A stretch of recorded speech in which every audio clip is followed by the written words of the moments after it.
Hello everyone, this is Defense Politics Asia and this is the Frontline Changes Report up to this point on the 8th of October. And the 7th of October's Frontline Changes Report actually has already been published on the DPA War channel. So you can check it out later. I'll put the link at the end. So there's Frontline Changes over in Stemakivka and Verkhovno-Kanyamsky, Vimka, Zoriane, Zeleny Druhi, Vodiane, and Kayamsky. So we're going to go into Stemakivka. Stemakivka is over in the Pischane front, and this or Sviatove front, and something specific, very important had happened.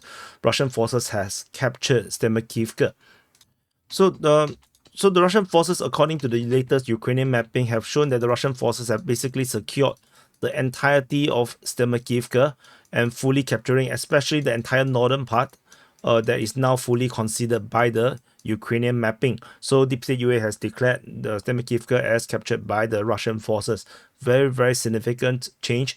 We have fighting reported at Stemakivka since forever, and even you see that the dates are ridiculous. No, it has been going for so long. So this has been the end of yet another chapter. So many chapters end lately. So very, very significant frontline change over in this area here. So Sviatove is over here. Pischane is here. So it's like in between. Usually nowadays I map it, I talk about this as part of the Pischane front. And you can see the frontline change is around this area. And the next frontline change after Stemakivka is over at Verkhovno-Kanyamsky. And similarly, big news. So we have the geolocation of Russian forces raising the flag over in the western part of Verkhovno-Kanyamsky. This confirms the Russian capture of Verkhovno-Kanyamsky. And I put the wrong icon. So this is a very, very significant update, and the Russian forces is now confirmed to have traveled through the village and capturing the entirety of it. However, there is a geolocation of a Ukrainian position getting hit by Russian guided artillery. So this actually invalidates Russian claims around here. So the Ukrainians still have position in the north of Verkhovno-Kanyamsky. So, but this is significant as this now entirely changes the strategic posture in this area here, as the Russians can now attack multiple locations in multiple directions. So we'll talk more about it in another video because this is a frontline changes report. And so after Verkhovno-Kanyamsky is Vimka. So at Vimka, the Ukrainian forces has been geolocated to be hit in the forest. They got shelled by Russian forces, and the forest is along this railway line, and this invalidated some Russian claims, and the Ukrainian forces actually have this position along this railway line around Vimka. So this put the claim about Vimka captured by the Russian forces into some question. So we have to wait and see how this continue to develop. So this is what it is. And after Vimka, we have frontline changes over at Zoriane. So Zoriane is very far away, all the way to the Khernik region at the Donetsk front. And based on the latest Ukrainian, this is the Russian claim, Russian mapping. Russian forces have advanced south of Zeleny Druhi. So this is Zeleny Druhi. Russian forces have swing south and taken part of Zoriane. On the other side, they call it a different name. They call this Zoriane Povoye, or Zoriane Pervi. This area here, this one street of village. So, but I will just consider this as part of Zoriane. So you just have to wait for more. But the Russian forces have conquered all this area here, which means that the Ukrainian forces in the salient here is now in a very weird shape. Most likely the Ukrainians will have to do mass withdrawal right now due to this advance. So this is the next frontline change, and these are all the latest information. These are the latest information from the Ukraine war. This is not yesterday's. These are all, everything is today's information, because the yesterday's frontline change was already published on the DPA War channel, which I know a lot of people or a lot of you guys haven't watched it because the views is actually very low because something happened. I'll talk about it at the end of this video. So, and after Zoriane, at Zelany Druhi, the Ukrainians have so this is Russian mapping. This is Russian mapping. Ukrainian mapping is a bit totally different. Ukrainian mapping only mapped that the Russian forces have captured the rest of Zelany Pershi, and this still resulted in the confirmation of the capture of Zelany Druhi. So we have now confirmed that this northern settlement is now captured. Whereas on the Russian mapping, they have already moved far away from this area here. They are already talking about the full capture of Zelany Druhi, and already fighting is at Zoriane.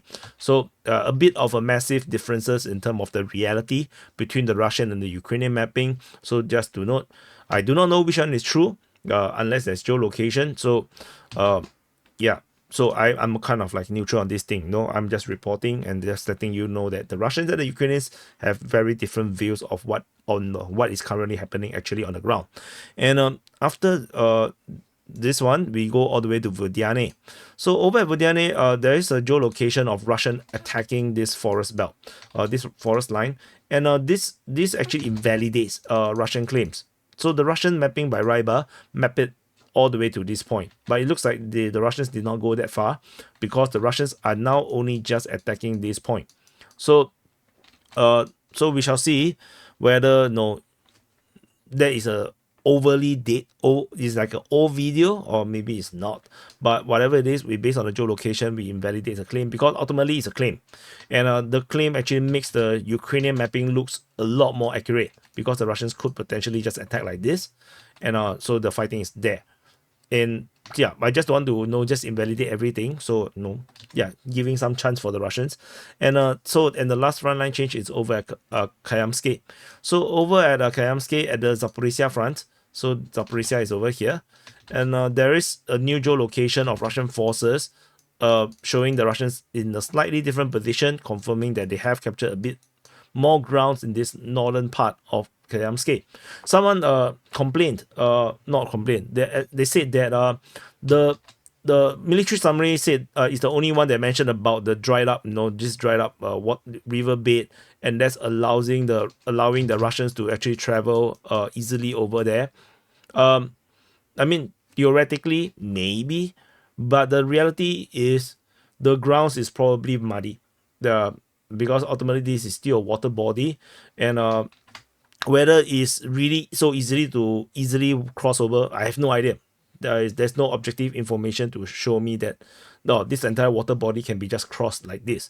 The more sensible thing for me is to think that the Russian forces basically just go along the causeway and cross over, and yeah, that's what I think. So, but the theory that this area here is already no water, or very little water, or muddy, and thus they can walk over, is not necessarily wrong.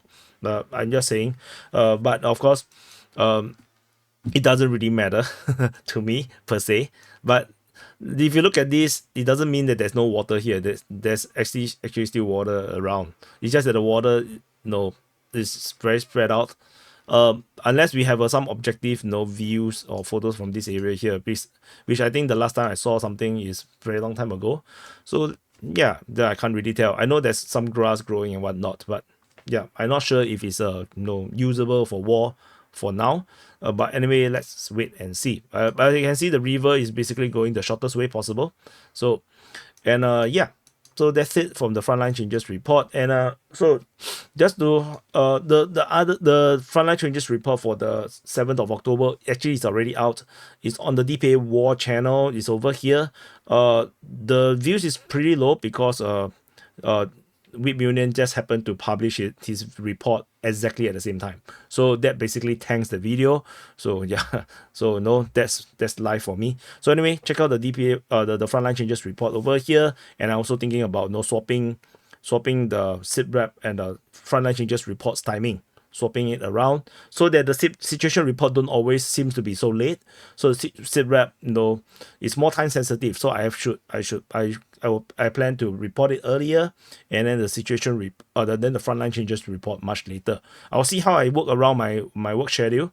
Because usually Frontline Changes Report is easier to do first, but let's see how this goes. So anyway, I pointed many times, but the thing didn't come out right. So no, now, yeah, DPA, this is the Frontline Changes Report on the DPA War channel. Check it out, and I'll see you guys in the next update.